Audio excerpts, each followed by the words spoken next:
America is walking straight into a stagflation trap and nobody is stopping it. We're about to hear something that the government does not want to admit. The mainstream media is too afraid to say clearly, and the Federal Reserve is desperately trying to manage without causing panic.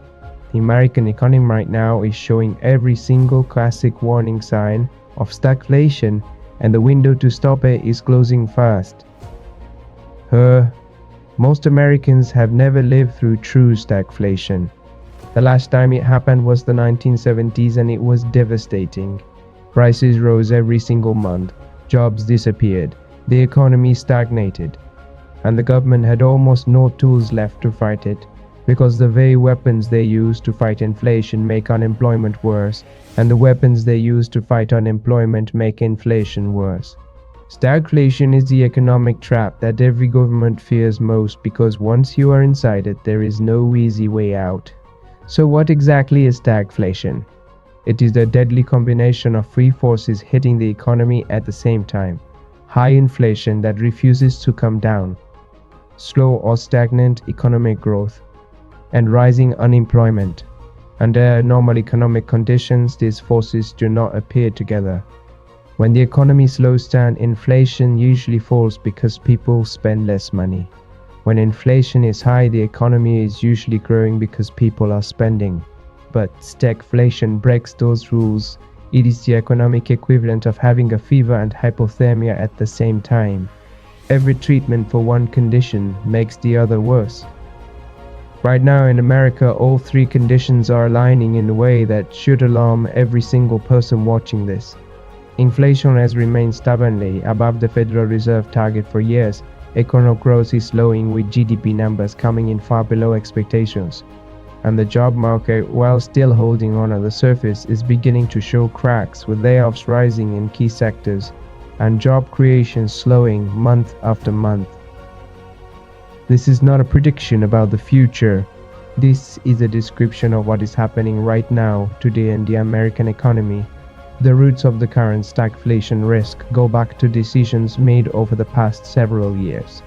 During the pandemic, the government pumped trillions of dollars of stimulus into the economy.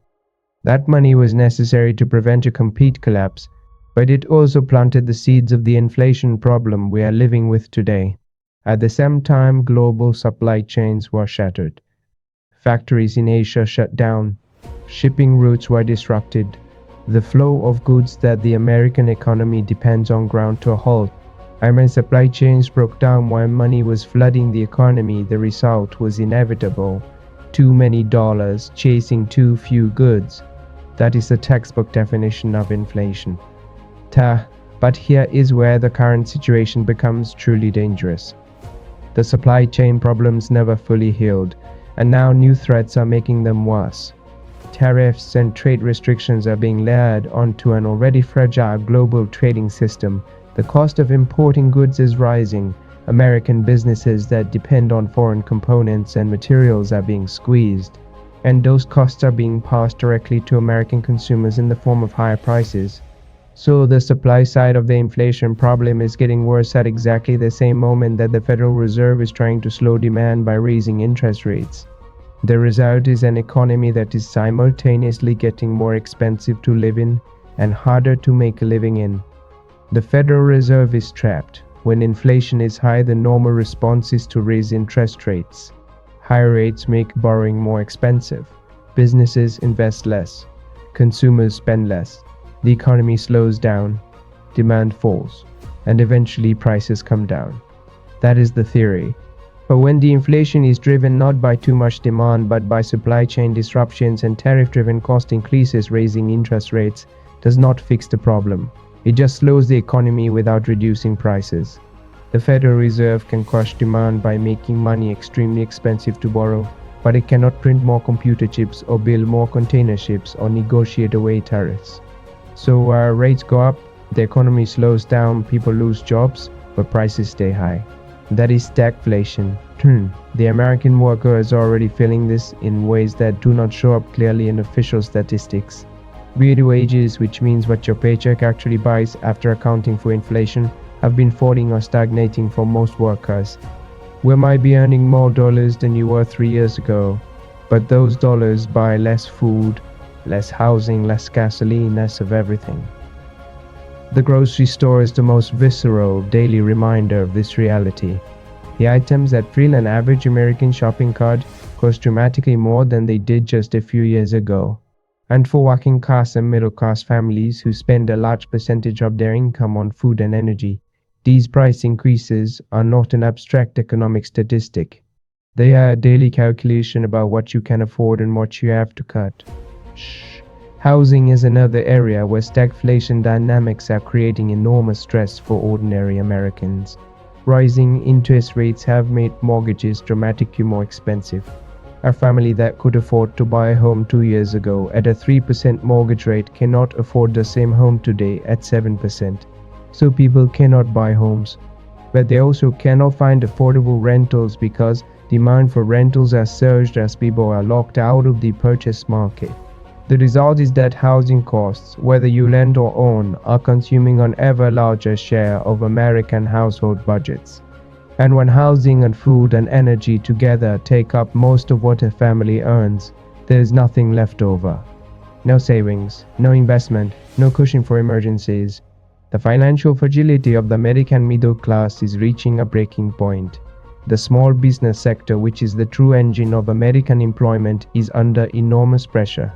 Small businesses face the same rising input costs as large corporations, but they do not have the pricing power or the financial reserves to absorb those costs. They are being squeezed between suppliers charging more and customers who cannot afford to pay more. Many small business owners are making impossible choices: raise prices and lose customers, keep prices the same and lose money, cut staff and lose capability. Every option is painful, and the small businesses that are closing or cutting back are taking jobs with them. The human cost of stagflation lands hardest on the workers and small business owners who have the least ability to protect themselves. The warning signs are everywhere if you know where to look. Consumer confidence surveys show Americans are deeply pessimistic about the economic outlook. Small business optimism indexes are falling. Manufacturing activity is contracting. Corporate earnings are being revised downward. Layoffs in technology, financial services, and retail are accelerating. Credit card debt has hit record levels as Americans borrow to cover the gap between what they earn and what it costs to live. Personal savings rates have collapsed. These are not the indicators of a healthy economy. These are the indicators of an economy under severe stress, pinned. And yet there's a dangerous complacency in official Washington about the severity of what is coming. Politicians on both sides of the aisle are reluctant to deliver bad economic news. The Federal Reserve speaks in careful, measured language that obscures more than it reveals.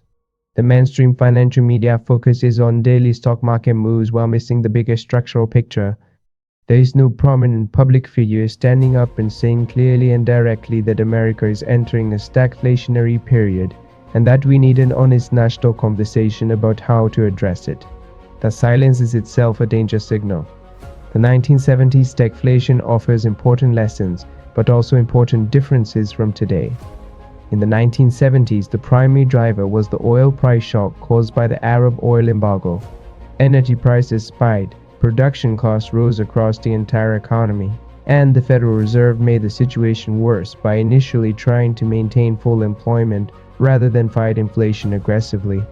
It took the brutal and deliberate recession engineered by Federal Reserve Chairman Paul Volcker in the early 1980s, with interest rates raised to nearly 20%, to finally break the stagflation cycle.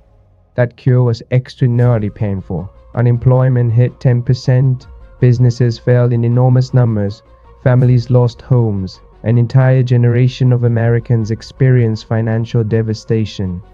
The medicine was almost as bad as the disease. Today, the Federal Reserve does not have the option of raising rates to 20%. The American government is carrying a debt load that makes the interest costs on that debt enormous even at current rate levels.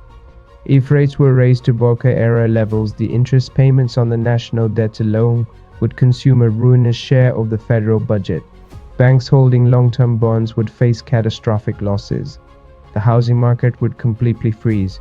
Corporate bankruptcies would surge. The cure would trigger a financial system collapse before it could cure the inflation. The Federal Reserve is fighting stagflation with one hand tied behind its back. What makes the current moment particularly dangerous is the combination of factors that did not exist in the 1970s. The scale of global financial interconnectedness means that an American stagflation does not stay in America. It ripples through global supply chains, through currency markets, through emerging market economies that depend on dollar stability. The level of private and public debt in the American economy is far higher than it was in the 1970s, meaning that the pain of higher interest rates is distributed much more broadly. And the political environment makes it almost impossible to implement the kind of coordinated policy response that a true stagflation crisis would require.